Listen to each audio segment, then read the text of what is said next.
وصلت جدة مباشرة لصحيفة الرياضي في جدة ومع الحلو. آنستنا والله ونورتنا أبو تركي حبيبي والله. طبعا بعد ما اعتزلت الإعلام اجتمعت مع رئيس التحرير والقمر هذا حبيبي والله حبيبي. حصل شيء بقول لكم عليه. يلا.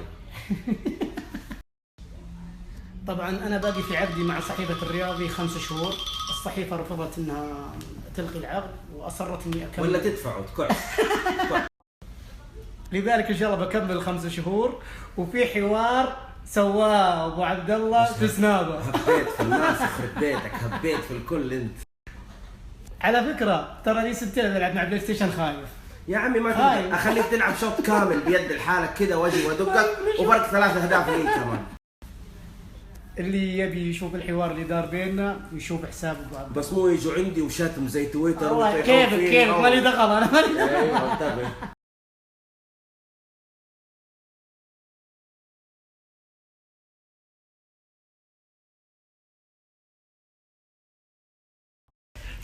ومع رئيس التحرير الاستاذ عمر الكاملي رئيس تحرير صحيفة الرياضي.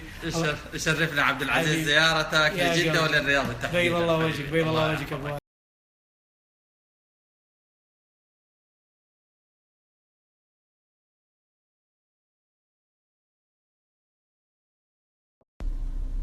السلام عليكم ورحمة الله وبركاته. مساكم الله بالخير والرضا والسرور.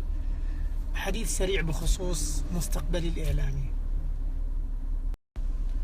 طبعا قد يجهل البعض أنني أعمل بعقد كإعلامي محترف في صحيفة الرياض، بمعنى آخر أنني لست كغيري لديه وظيفة وماخذ الإعلام كهواية أو مدخل رزق آخر.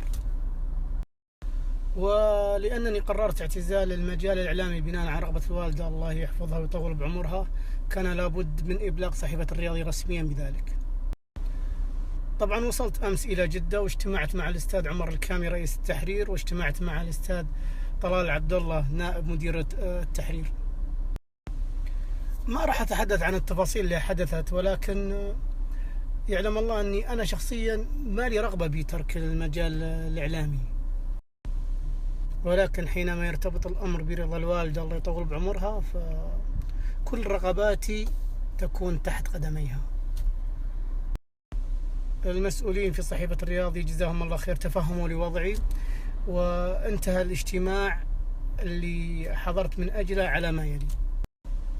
عقدي مع صحيفة الرياضي باقي عليه تقريبا 5 شهور. اتفقنا على أن احنا نكمل هذه المدة.